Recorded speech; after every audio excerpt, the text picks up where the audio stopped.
Well, I want to start by welcoming everybody tonight. Thank you for coming out and Happy New Year. Happy belated New Year to you. I know it's still winter, but I saw my first spring beauty flowers today, so I know spring is coming, and with that come many, many birds that we love to see. So I'm looking forward to the change of seasons.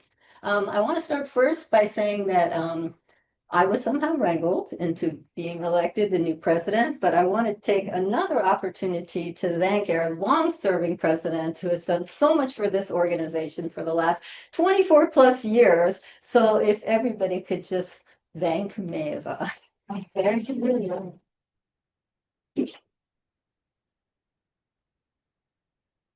And I consider myself really fortunate that although Maeva has stepped down from the president's position, she is available and helping and answering a lot of questions. So thank you so much for that.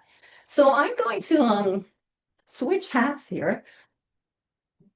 Dennis told me I didn't have to actually bring hats, so we're just going to pretend here. And I'm going to make an announcement for conservation. There's a couple of things that are coming up. One is a really important bill that gives us the opportunity to provide funding to Oregon Department of Fish and Wildlife to manage for all wildlife species, especially imperiled species. Right now, their budget goes almost all toward game species, but we need to protect the songbirds, we need to protect the raptors, we need to protect all the other wildlife, all the animals that are out there. And they've come up with a pretty clever way to do this. And that's to slightly raise hotel and Airbnb vacation stays by 1.5%. And even with that increase, we would still be the third lowest rate in the country. And it means that if you go and stay somewhere for a night, if visitors come to visit the beauty and magnificent places of Oregon, they're paying less than a cup of coffee in order to support our wildlife. It's millions of dollars towards that. What we need is for legislators to know that the citizens of Oregon are behind this. So we're asking you to write your legislators. There's some information on the back table. And there's also going to be a rally in Salem on February 11th.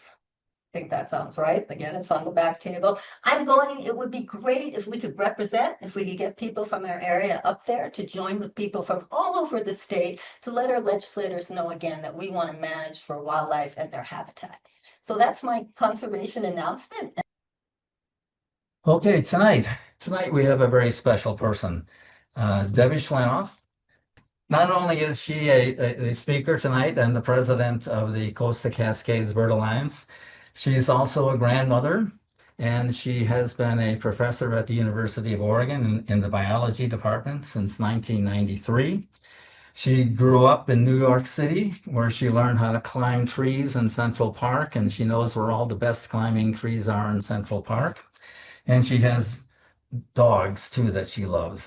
I'm not a real dog kind of person, but she really likes Welsh corgis.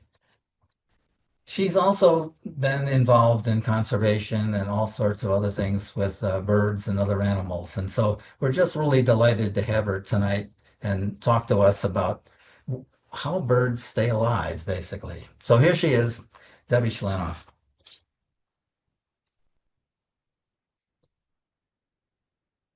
Thank you, Dennis. So I have over the years presented a whole series of topics on animal behavior. And if you ask me which is my favorite topic, I would say to you, all of them. But tonight's topic, anti-predator strategies, actually has very special meaning to me because it's what I did my graduate research about. So for the first part of tonight, I'm just going to illustrate some animal behavior strategies that prey use in order to not get eaten. And then for the second half of the talk tonight, I'm going to share some of the research I did to understand something about the way predators find their prey and prey take advantage of what predators know to escape being eaten. So here, let's roll it along. So the most obvious thing, if you don't want to be somebody's dinner, is to get out, escape, run away. And I'm here tonight to tell you something about birds. Birds, as it turns out, can fly.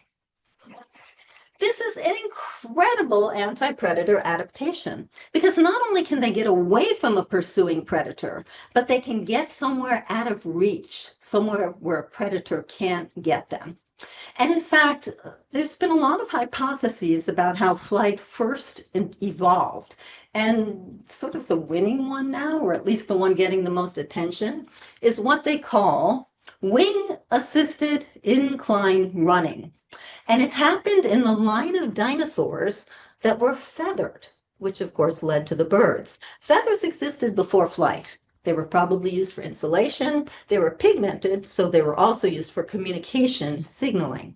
But when these ancient birds were trying to get away from their predators, they were trying to get up things fast, up hills, up tree trunks, and they were flapping these wings with feathers, and they got a little bit of lift, and that gave them an advantage.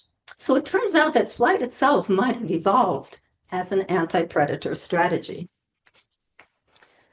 I wanted to show you this one example of tool use. Usually when we think about tool use, we think about tools being used to access food. But in this case, a tool is being used by an octopus to be protected from predators. So get away and also get out of reach.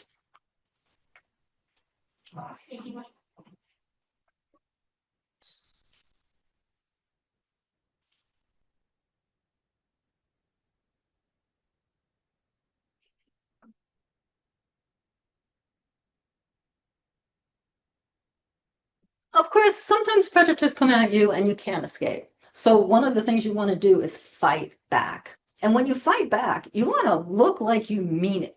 You want to be aggressive, you want to be scary, you want to make yourself look big and tough. Many prey animals have what we call an intimidation display. And most of these intimidation displays are designed to make a prey animal look bigger and tougher so that predators think twice about attacking them. They don't want to get injured when they're trying to get dinner. So if something looks threatening and big and scary, they might just back off. So there's a burrowing owl, cat and a goose. And of course, this occurs in non-bird species. And just to give you a little feel for the diversity throughout the animal kingdom, frilled lizards, pufferfish, porcupines, skunks do warn you before they spray. And we even see these same behaviors in our domestic animals. So cats are going to raise their fur and hiss at you. Dogs also raise their fur. They're going to growl. They're going to snarl. They're going to show their weapons. And you often see that an intimidation display involves both looking larger and also showing something dangerous. And again, the idea is get that predator to back off. Sometimes that doesn't work, and you have to do something that diverts the predator. So this is an example of a diversion display. And there's the famous killdeer broken wing display.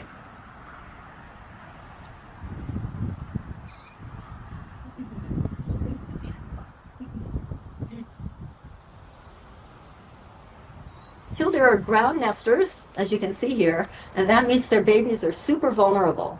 So what the parents do is they exhibit this broken wing display as a distraction.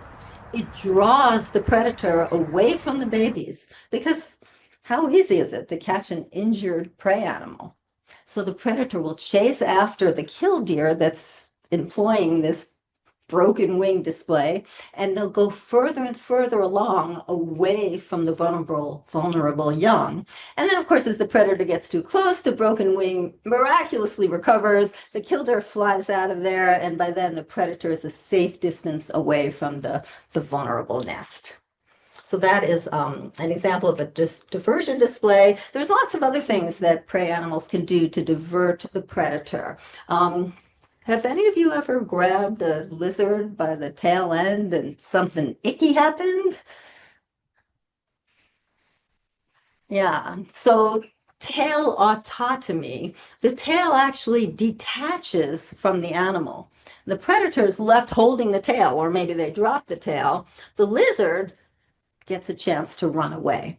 And in fact, the nerve endings in the tail continue to fire, the muscles contract, so you've got this wiggling, moving tail on the ground, which is really catching the attention of the predator, diverting its attention from the vulnerable prey animal, the lizard. So this is a diversion tactic, again, that allows the lizard to get away.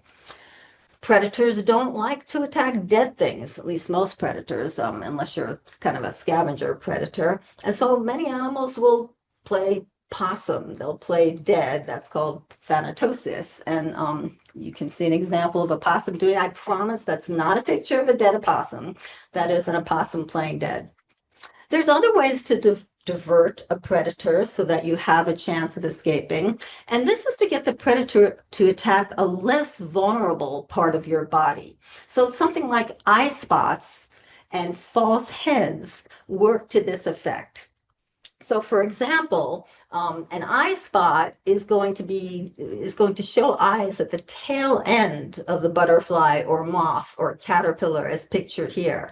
A false head on this butterfly, the predator might attack the wrong end.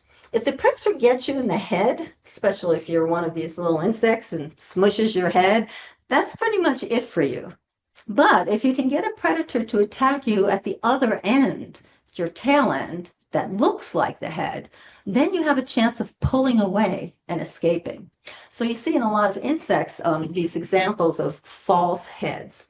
The other thing that eye spots might do, especially if they're hidden when the butterfly or moth is at rest, when the predator goes to attack, they sort of get flashed with these eye spots.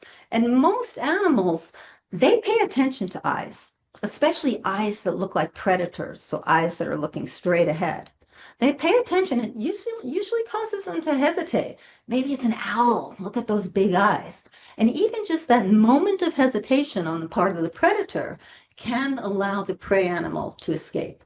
So false heads, eye spots, all work as mechanisms to give that prey animal a chance of escaping, even when the predator is attacking.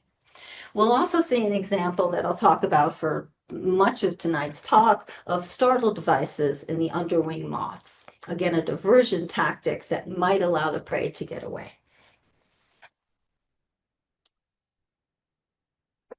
Okay, I have to run this here.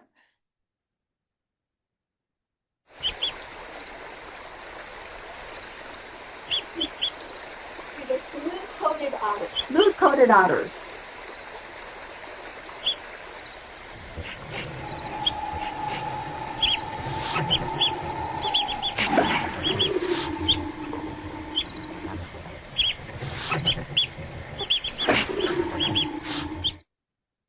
So I thought I'd show a dramatic example of another thing that you can do that might just keep you alive, and that is live in a group. There's a lot of benefits of group living. You just saw one there. You can have smaller, more vulnerable animals chase off larger predators. Usually when we're talking about birds, we call this mobbing. So smaller birds will chase after a predator that's threatening them or threatening their nests by gathering together and basically harassing the predator until the predator changes its mind and decides to take off. There is safety in numbers, group defense. You can work with other members of your group to fight back. Also, when you're in a group, that means more eyes, more noses, more ears, increased vigilance. There's a better chance that you're going to spot a predator before it gets close enough to get you. So increased vigilance is a really important fact in and of itself for being in a group, but it has another benefit too, and that has to do with energy budgets. If you're all by yourself, you want to be alert for a predator, but you're also hungry. You want to eat. If you're in a group, you can take turns. You don't have to be vigilant all the time because somebody else in your group is on guard while you're, happily munching on your lunch.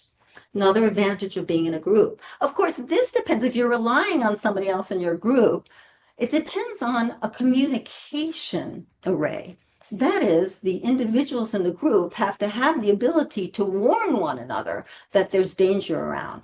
And of course, most of us are familiar, going and looking out at birds, that animals have alarm calls. And these alarm calls can be very specific. They can be, there's danger from above, maybe a hawk. There's danger from below, maybe a stalking mammal or a snake. And I will talk about that on the next slide just for another moment. But before I do, I want to talk about one other really big benefit to being in a group or being in a flock if you're a bird. And that's something called the dilution effect. I'll illustrate with an example. You're walking in the woods down a trail and you come across a big, hungry, I don't know what scares you, bear, and you come across a big hungry bear.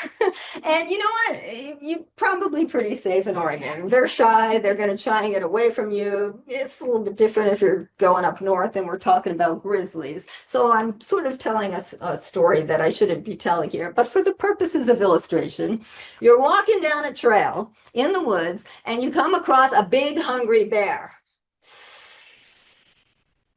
Don't love your chances.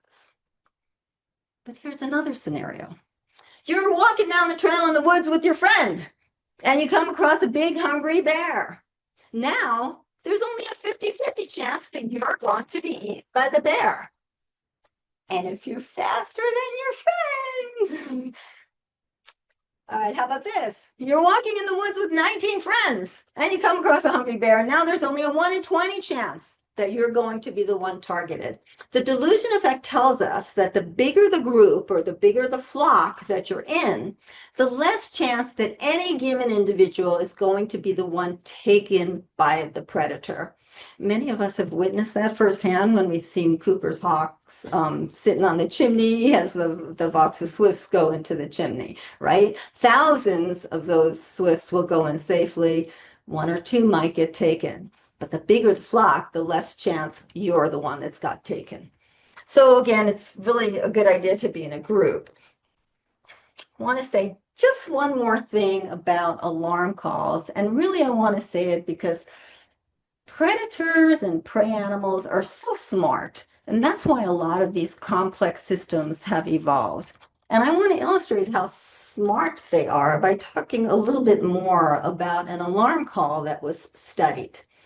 And this study was pretty cool because it was one of the first ones to demonstrate that there can be a lot of specificity in an alarm call. And that, in fact, the sound that an animal hears, just like you're hearing my words now, these sounds can evoke mental images in the animals.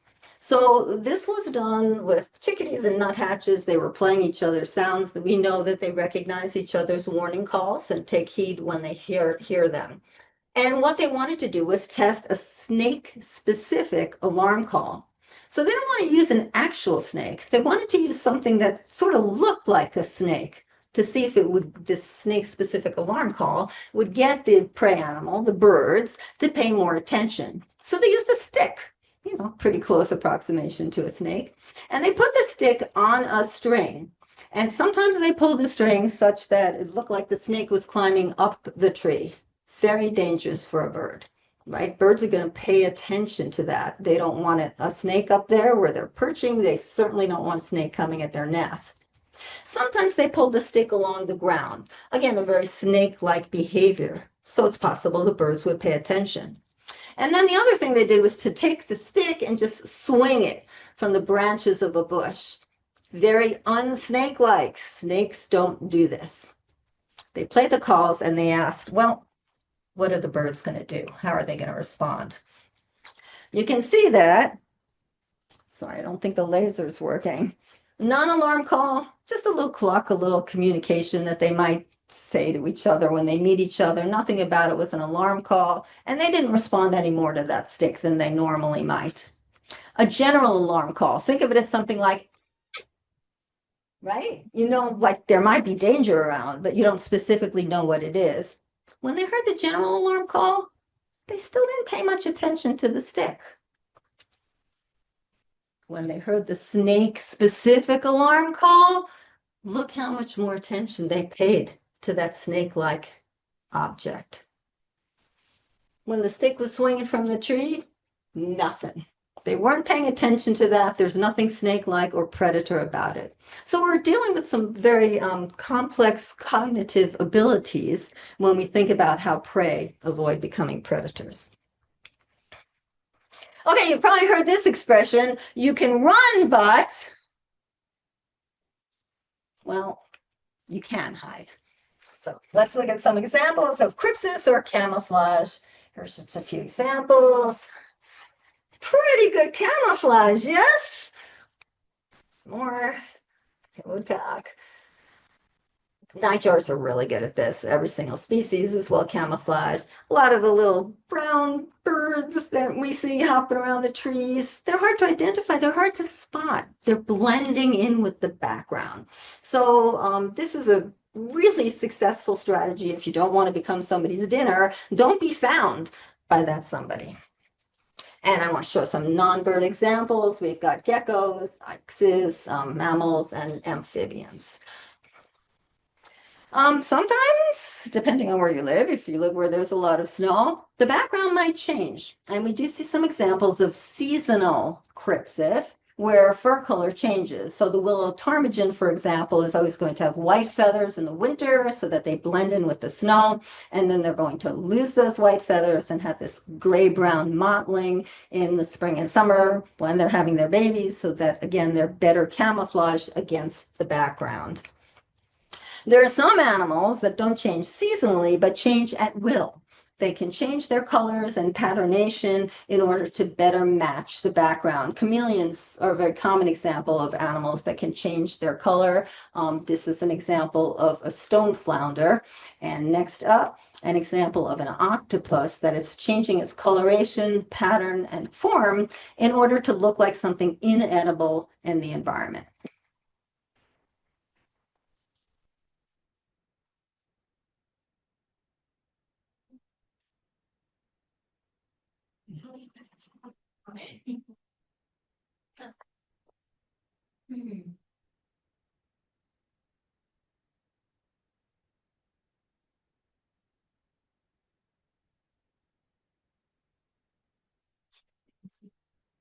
Octopuses have special cells, special pigments in their cells, chromatophores that they're able to change at will to change the coloration and patterning of their outer surface. So they're able to do things like this. So it's pretty incredible. In this case, it's not so much camouflaged against the background as looking like something inedible.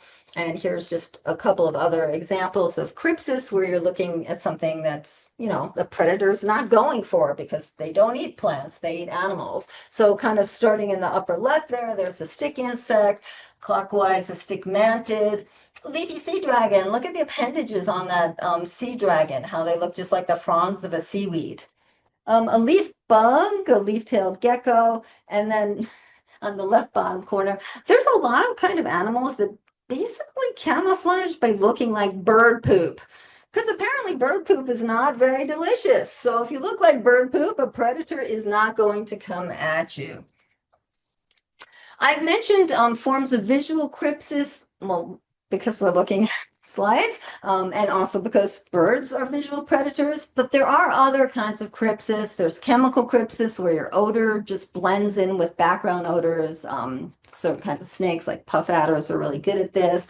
Ground squirrels, not the males, but the females will find discarded rattlesnake skins. They'll chew them up and then cover their bodies and the bodies of their pups so that they smell like rattlesnakes. So a rattlesnake passing by, instead of smelling potential prey, they're just smelling the background of other rattlesnakes. They're not pursuing. So that's a form of chemical crypsis. So here we go. Which frog or toad is poisonous? C. So absolutely obvious, right? Because this is a poison dart frog, one of many species. It doesn't just look like it's not blending into the background. It is like in your face, conspicuously colored. Why would something be conspicuously colored? Because it wants to advertise to a predator, don't mess with me. I'm bad to eat. And this is what we call warning coloration. So most animals that are toxic and some animals that are dangerous in various ways have these bright colors or patterns as advertisement to let the predators know. Monarch butterfly is a very familiar example. the caterpillars on the host plants, they're eating milkweed. They're obtaining a cardiac glycoside from that milkweed. They sequester that chemical in their tissues, and it stays with them when they go through metamorphosis and turn into butterflies. And then when a bird eats that monarch butterfly, they get sick, and then they remember. They remember their color and pattern. So this was first demonstrated by the Browers, Jane and Lincoln Brower. They took a naive blue jay, never been out before. It was hand-reared, several blue jays. There were many subjects in the experiment. And they presented these naive blue jays with monarch butterflies. And they ate the monarch butterflies because they didn't know any better. And look what happened. And here's the thing about the subjects in this experiment. Once they had this experience one time, they never ate another monarch butterfly again. One time, and they learned, don't eat anything that looks like this. Well, prey animals take advantage of this ability of predators to learn. So here you go. There's a lot of convergent evolution where animals that are toxic or sting or dangerous in some way, they've converged upon similar patterns and coloration to take advantage of the fact that a predator has learned, don't eat something that looks like that. So there's not that much variation in patterning among bees and wasps, stinging insects. Like, I don't know about you, but I tend to not mess with things that are yellow and black stripy things because I don't want to get stung. And the same is true for predators. This is called Mullerian mimicry, after the guy who first named it, and it's when two or more unpalatable species come to resemble each other. And again, this is all based on predator learning. You can also game the system. You can be a perfectly delicious prey animal, but you're going to bluff. You're going to look just like something that's bad to eat. Remember, predators have learned, don't eat something that looks like that. So even though you might be perfectly delicious, the predator doesn't know that. It doesn't want to mess with you. This is called Batesian mimicry or Batesian mimicry, depending on what part of the country you're from. A couple of examples here. That's a hoverfly resembling a bee, caterpillar resembling a snake, and an octopus resembling a toxic lionfish.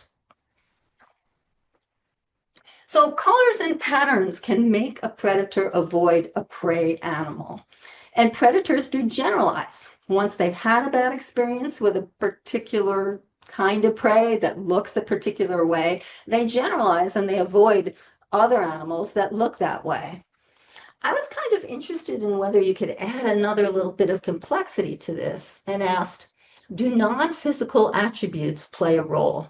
And I did this at the University of Massachusetts in Amherst. And the first study that we did asked whether being different, unfamiliar, and novel was also an attribute that predators would take into account when they were learning to avoid potentially dangerous prey. So how do we set this up? So we started really simply. We were using blue jays. There were some other birds at first, but we settled on blue jays because they're just really easy to train and very smart and cooperative. And we would dye the sunflower seeds with food coloring, and we would train them on one color or another. In this particular example that I'm showing here, they were trained on red sunflower seeds. Yummy, they ate all those red sunflower seeds, no problem at all. They didn't care at all that they were red. And then we introduced a novel color, yellow. And in half of the bird subjects, the yellow was perfectly delicious. And then we presented equal amounts of red and yellow sunflower seeds, and they ate both of them. Yum, good. In the other half, the subjects were given a yellow sunflower seed that had been dipped in quinine. So that's the thing like you use in gin and tonic. It tastes a little bitter. And the blue jays really didn't like the bitter taste. So when they tasted these new seeds, the ones that were yellow, they were like, peh. And when I presented them over a series of days, they didn't eat the yellow seeds. They just took the red seeds, unlike the other group. So now comes the question, okay, they saw a novel color, they either ate it or they didn't. Now I'm going to introduce another novel color, something they hadn't seen before. How are they going to react? So in this particular scenario, the next novel color is blue. So what happened? Well, in the top group, no bad experiences when they tried something novel, no preference. Blue was accepted right away, and they had equal numbers of red and blue seeds. But what about the other group? They didn't have such a good experience when they were presented with a novel color. They avoided the new color. The new color was perfectly good to eat. It was not dipped in quinine, but they avoided it because they generalized from an experience they had had with a previously novel color. It wasn't the yellow, it wasn't the blue. We switched all the colors around. It was that it was novel. So here's an attribute that's not physical, and yet, again, predators are so much more sophisticated than we think they might be. They took this into account when choosing what to eat. So my boss, mentor, principal investigator, Ted Sargent, was a man of many talents. He was a great scientist. He was an incredible naturalist. Took a walk with him, you learned everything that was on that walk, birds and bugs and lichen and everything else. He literally wrote the book on underwing moths, which I'll show you a picture of in a moment, but he wrote Legion of the Night, the underwing moths. He wrote other books. He wrote a biography of a woman who was born in Amherst, Massachusetts, and had an interesting life. He played music. He was a poet. He was a great guy, and I'm very glad we stayed in touch over the years. He studied the underwing moths, the genus Catocala. There's a lot of different species in this genus, and they're all kind of cool. They're very cryptic in their forewings. So when they are at rest on a tree trunk, it's really hard to find them. Have you spotted it yet? You might have only spotted it because it was marked with a little red bit by the experimenter there. But there's the moth resting on the tree trunk. It's cryptic. But here's the thing about crypsis. It works most of the time, and it works for a while. But, after a while, predators, they've come upon these maybe by chance, or they've seen them fly around, and they get better and better at finding cryptic prey animals. So the effect might last only so long. You might want to have a plan B up your sleeve. And that's just what the underwing moth does. If it's disturbed by a predator, instead of just being resting with its forewings camouflage, it shows its hind wings. That's why we call them the underwing moths. And these hind wings are always conspicuously colored. And the idea is that if the birds see this bright color after they were going for something gray, they might hesitate, they might startle, and it might allow the prey animal to escape. This was the hypothesis. Ted said to me, go find some evidence. We needed some people on the committee. I mentioned Lincoln Brower before. He's the guy of barfing blue jay fame. Worked in his lab for a while. He was the first person on my committee. He actually ended up leaving Amherst after my first year, and he went on to become an incredible champion for the monarch butterfly. He learned where their overwintering grounds were and worked very hard to protect them from logging. So he was out. Ted said, there's a new guy on the faculty. He's not really a predator-prey relations guy, but he's birdie. Maybe you want to ask him. So I did. That was Donald Kruzma. You might know him from his work with birdsong. He also said, you should find somebody from outside the university. It was a 5-college town, and we sort of like to mix it up. So over at Hampshire College, I found somebody who was very interested in predators, and he ended up settling on studying dogs and did write the book again on dogs and their evolution. His name was Ray Copinger. I'll digress for 1 minute here to talk about an anti-predator device that's not heritable.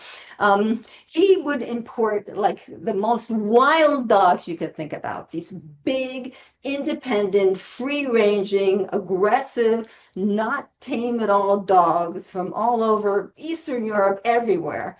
And he'd have them flown into this little airport in Amherst, and he'd go over to pick them up. And he told everybody at the airport, don't open the doors of the cages. These are super aggressive dogs. But apparently somebody didn't get the memo. So as he walked up to the cage, they slid the door open and said, here's your dog, sir. So the dog lunged right at him, sunk his teeth into his chest. he's telling the story. He had invited a bunch of us over to his house for dinner. He's telling the story, and now he's leaning on the mantelpiece telling the story. Picks up something from the mantelpiece, and he shows us what he had in his shirt pocket. And it was a tin of tobacco, and you could see the puncture mark all the way through. And he said, "So you see, kids, tobacco saves lives." Very fun guy to work with. Okay, so how are we going to show that the underwing moth display used this startle device? We needed to come up with artificial models so that we could basically control what the birds received, what they saw. And remember, when at rest, they're cryptic, so we needed a way for them to be resting and inconspicuous. And then we needed a way for when the predator grabbed them, for them to flash open their hind wings. So we basically devised these artificial moths that you're seeing here and came up with this presentation board. I was a poor graduate student. I had a bowl and a spoon and a bicycle, but I didn't have the tools to cut this board. So I asked my then boyfriend if he would make these cuts for me, which he did, and he did a good job, so I married him. So the idea is to train the birds to just the plain gray artificial moth. And how do we make it attractive? We give them the food that they love the most. I don't think any of them ever had pesto, but they love piña nuts. Piña nuts, by the way, are super expensive. So in order for me, even though they got really good food otherwise, sunflower seeds and pellets and dried fruit and everything else, piña nuts, I couldn't afford them. I actually had to write for a grant from the Frank M. Chapman Memorial Fund, the famous ornithologist, at the American Museum of Natural History in order to buy piña nuts. So I was lucky to get that money. And it was really easy to train the birds. At first I laid the artificial moths out, and then I stuck them, their hind wings back into the board, and they pulled all of them out with no problem at all. At that point, I was able to take one of those and present it with a catocala model, something with a bright hind wing. And so I asked, now, are they going to respond differently to that colored hind wing? Why did I use blue jays? These should be familiar jays to you. They're not blue jays, right? So this is what we have here.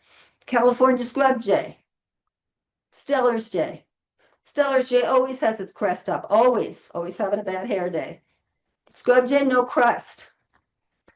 Cyanocida cristata, blue jay, crest can be down, crest can be up. You know when this bird is agitated because the first thing it will do is to raise its crest. So we were able to get all these measurements of what the behavior would look like if the bird startled. And there was an array of different behaviors. If they were really freaked out, they would drop that model, they would fly away, they would bang themselves against, not bang themselves, but fly from, one side of the aviary. I had them up in aviaries, to the other side, from one branch to the other. They alarm call, they'd wipe their beaks, even though they hadn't actually tasted any food at that point. They'd show all these behaviors that we were able to classify as typical startle behaviors. Sometimes they ate the nut, sometimes they hesitated to eat the nut, sometimes they didn't at all. So we had measures. What were the results? Again, we're asking, what do they do with the artificial catocala underwing moth versus just a regular gray moth. And you can see from the illustration here, every single one of the subjects startled when they pulled the catocala model. And we used different colors to start with on all of them. Some saw the red first, some yellow, some that conspicuous black pattern. No matter which one they started with, they startled. And they kept startling day after day. I believe it took an average of 2 weeks for them to settle down. Look, okay, I'm used to this now. I can extinguish the behavior. I'm ready to eat that. At least 2 weeks for most of these birds. Here's just a quick graph showing that response. You can see how different it is. Response to gray hindwing, no startle, they always ate it. Response to that one individual that had that startle effect, they startled and they were very reluctant to eat it. Now you could say, is it just because that one model is different from the others? Is it because it's the odd one out? But it turns out that's not the case. So if you train them first on an underwing model with brightly colored wings, it takes a little longer to train them, but they really do fine. They pull them all eight, they pull them out and they eat them all up.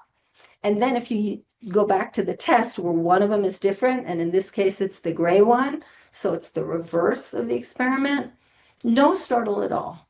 So it's not that it was the odd one out. It was that it was something that they really didn't expect, that bright conspicuous color coming at them when they hadn't expected it. All this data is from a number of birds. There's one bird that I had whose data that I could not use. The very first time the bird pulled the red underwing model from the board, it freaked out. It was one of the strongest startle responses I'd seen. And I was kind of curious, like, how long is it going to take before this particular bird habituates and starts accepting this? I mean, it was weeks for the ones that weren't that freaked out. So, I went back the second day, curious to see how he or she would react. And this is what the bird did. Went down to the presentation board, pulled out the model, just a tiny little bit, but not enough to expose the hind wings. And then it went to the top of the board and it peered down with one eye. And if it saw a little gray, it ate it. And if it saw a little bit of color, it did not. It never pulled it from the board. So you never got that flash effect. Couldn't use that one, but I thought it was a really interesting response. So after they had habituated to the first color and, different birds started with different colors, we did the second color. We thought maybe we get less of a reaction because now they were used to something different. But it turns out we got just as strong a reaction when they saw the new color. So they might have habituated to red stripes, but when they saw yellow, startle reaction reappeared. And we think this explains why a lot of sympatric Catocalus species, that is, different species of this moth that live in the same area, a lot of them have differently colored hind wings. And so they might be taking advantage of this effect. The predator's used to one kind, but not used to another. So again, that saves the prey animals. We did this with 3 different colors, and we were able to reignite the startle effect each time. And then one more question was asked in this experiment to get just a little bit more at some sophisticated stuff.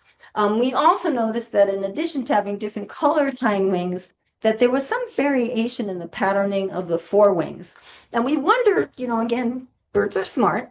We wondered if the birds were making some association between the patterning on the forewing and the hind wing that ended up popping out. So in this case, what we did was we trained the subjects on 2 moth models that had different forewings with different colored hind wings. And they got used to both models and they ate them both with no problem at all. And then we set up a test where we put, both of those models randomly mixed into the presentation board. The birds would pull them out, no problem, ate them up. But in one case, for each presentation, we would switch the forewing with the hind wing. When we did that, all of the birds startled. They had seen the hind wing before. It wasn't the new color. It was that they didn't expect that hind wing to pop out with that forewing. It didn't fit with what they had learned about their environment. So again, birds and other predators are taking into account a lot. They're learning a lot about their environment. That's helping them to make decisions which might help them to survive, but also decisions which prey animals can take advantage of to help them survive by showing diversity and difference among animals that live together. So again, predators might just come upon something they don't expect. That might cause them to hesitate, and that might give the prey animal a chance to escape. So what have I learned from, oops, okay. Here we go, true confessions. So there was somebody on my committee who thought that even though the data was really solid, you could see from the graphs, you didn't have to do all kinds of fancy statistics. It was pretty obvious that it was working. He's like, yeah, but these are all wild caught birds. You need to have a naive bird or a few naive birds that you're testing. You need some hand reared birds, which I didn't really agree with because what we wanted to know was how birds in the wild were acting as predators. But this was kind of standard procedure at the time. So I had to get a hold of some hand reared birds. We didn't do hand rearing in our lab. There was somebody on campus who did. He also became part of my committee, and I asked him if he could give me a few birds to try for this. And he said, well, yeah, but we can't spare a lot of hand-reared birds. It takes a lot. You got to feed them every couple hours, right? When you get them as eggs or nestlings. So he said, I'm going to make you a deal. I'll give you a few, but he said, I heard you climb trees. So the deal was that he wanted me to rob a nest. There were blue jays that nested outside the science building, and I agreed to it because one, I wanted to get out of there and graduate, and two, I made a deal with him. I said, if they nest early, I will do it because it will give them a chance to double clutch, to try again. If they come in late and nest late, I won't do it. I didn't know what the consequences of that would be, but unfortunately, they came and nested early. I'm happy to say that they did nest again. I checked on them, a few weeks later. But yeah, I climbed the tree and I robbed the nest. And this is why I always joke about when I hear reports of blue jays on the West Coast. I said, they're coming to get me. Um, all of the jays were okay. I let them all go. I fed them for months and months and months afterwards, just by leaving food up on the roof where the aviaries were located. But I still feel really bad about robbing that nest. So if this is like grounds for impeachment, I'm okay with that. I feel like occasionally I've done some things to make it up to birds. So what are my conclusions? Science is fun. I had a lot of fun doing these experiments. Birds are smart. Nature's incredible and diverse. And I'll leave you with a quote from Darwin: from so simple a beginning, endless forms most beautiful and most wonderful have been and are being evolved. Thank you very much.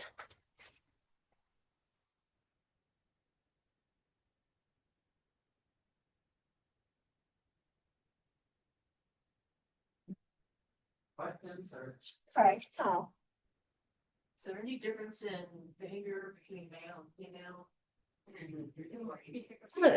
the question was, is there any difference in behavior between males and females? We did not know which ones were males and females with the blue jays. Some people have said that they think that they can tell them apart, but we're not actually sure that you can. We probably went through enough birds that we had a mix of them. And honestly, there was some individual variation. Some animals in general are more tolerant of novel things. Some are more exploratory. Some are more risk averse. So there was variation, but it was never like a lot. So I have the feeling with that many birds, we were testing both males and females and not seeing differences. Yeah. Do you put bands on them and follow them later in the wild to see if they were successful in the wild, but they moved up from the game rate? Right. All of the birds were banded. We had licenses. Oh, sorry. The question was about whether the hand-reared birds were abandoned and spotted again. I did not hear of any reports where we got the reading on the bands. I do know that I recognized several of them when they came back months later onto the roof. We had these really sweet aviaries set up with trees, big spaces, lots of good food in there. And I just kept the doors open and kept the food in, and I put food all along the roof area. And so a lot of the jays came back and visited, and I just know that the hand-reareds were among them, but I only stayed there for maybe most of the next year afterwards, so I don't know what happened after that. Yeah, in the back.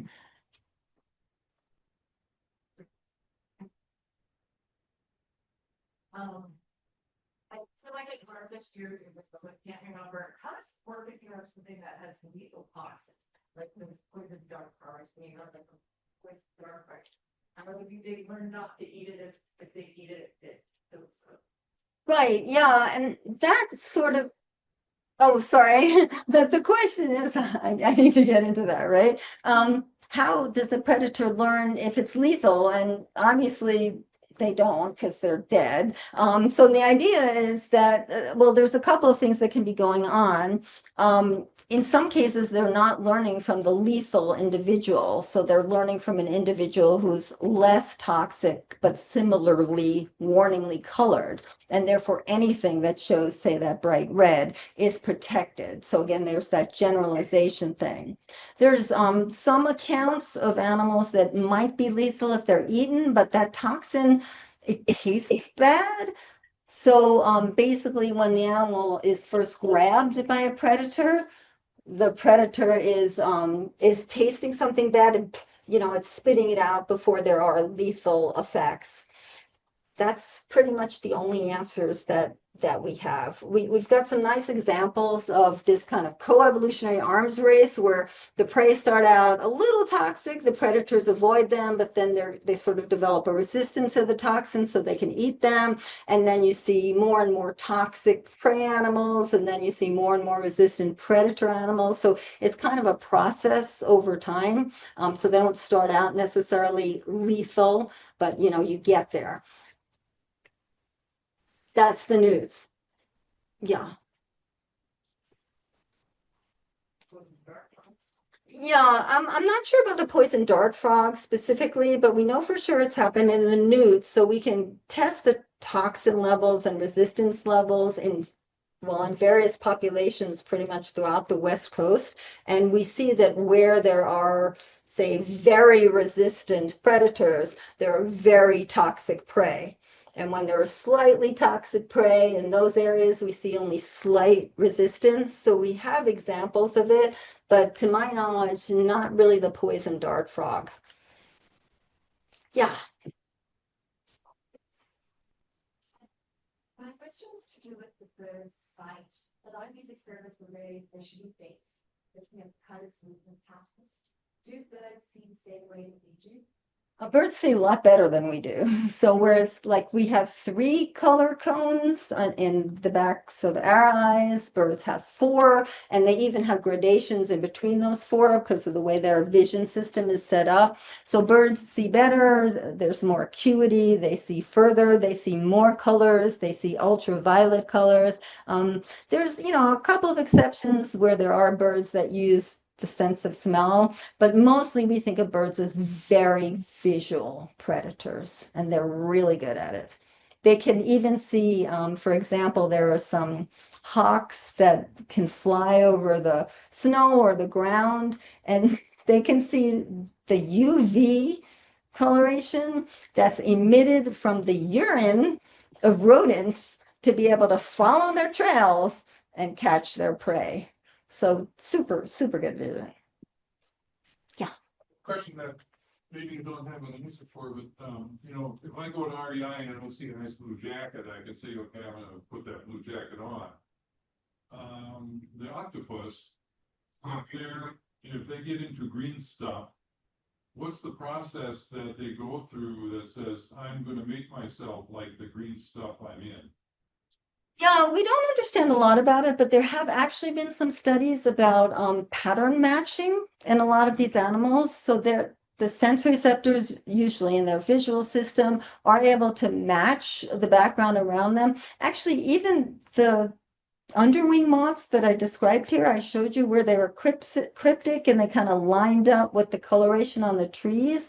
They've done experiments that show that depending on the pattern in the bark, they'll reorient themselves so that they better line up. So they might not be, like a blue jacket, it might not be that clear, but they do have an apparatus that allows them to kind of sense the coloration and patterning of their surroundings and to better match that. Going on. Yeah, absolutely. Yeah. Tell us, how much of that is activating different dye chemical, molecules, and how much of this light reflection, like birds, their feathers have a lot of light reflection. Yeah, there's more. Yeah, sorry. Sorry. It's a question about chameleon, how much is light reflection and actual change of color. For birds, for example, a lot of it is light reflection, so it's not actually the color. For chameleons, like octopuses, like cuttlefish, they actually have mechanisms to change the coloration and patterning in their outer cells, in their skin cells. I want to say for chameleons too, it's not just about anti-predator adaptation. They use color changing for communication as well, as do cuttlefish. So they might change to blend in with their background, but they might also be changing to communicate like, hey, I'm available for mating, or hey, this is my territory. They're using color as a signal as well. So it's not always just about background matching or the way you're reflecting, it's how they're using the colors. Thank you very much. Appreciate it.